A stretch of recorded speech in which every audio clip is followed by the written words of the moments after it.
So I went to college at the Naval Academy in Annapolis, Maryland, which, yeah, that's random.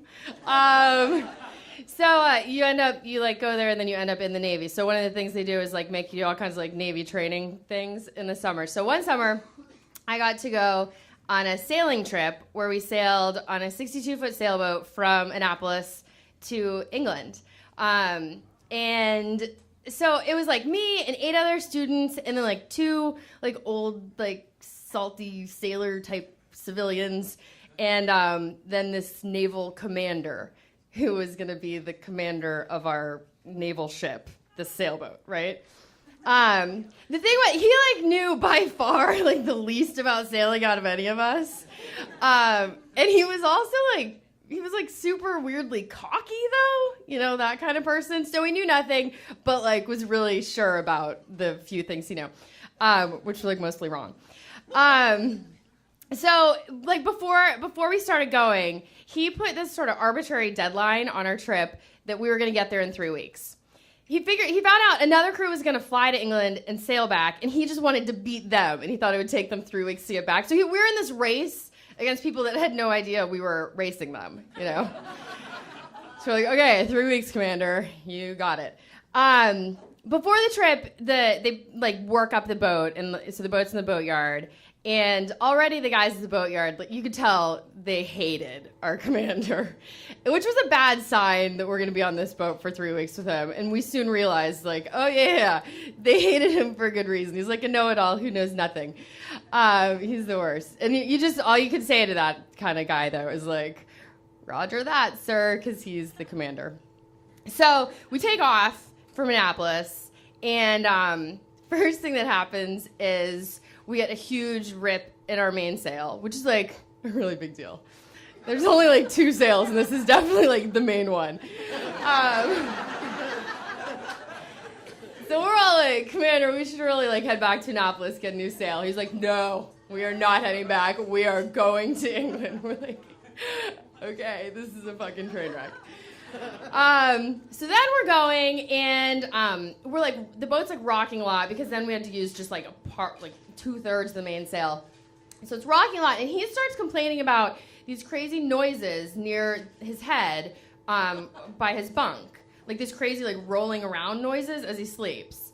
And we're like, nobody else hears this. He's like, it was right next to his head. We're like, we can't hear him. We're all looking at each other like, is he like losing it? Like, is he going crazy at this point? Like, so we're out there. He's bitching about the noises. He's bitching about how slow we're going because we only have part of a mainsail. And then it was like really concerning. He started talking about his idea for what he's going to do after the Navy, after like a long, illustrious career. His plan was, like, I'm not like the idea police, but this just sounds like a shitty idea to me. His plan was, and he kept fucking talking about it, was a raw pizza delivery service. So like, you would order your pizza, you call, like, order a pizza, like, hey, I want, like, pepperoni and, like, onions. And then his pizza place that he would presumably own someday, would deliver it, but it would be raw, and you'd still have to cook it. It just seems like, dummy, that's, like, why you order pizza, is, like, you don't want to cook. Like, anyway, so he's bitching about the noises. We're going so fucking slow, so he's bitching about that. And then he's just constantly talking about this, like, dream pizza place of his. And so at that point, we're really like, guys, our leader is a fucking moron, right? Then we had some, like, crazy bad weather. Mind you, we're in the middle of, like, the North Atlantic Ocean. Like, the middle on a 62-foot sailboat.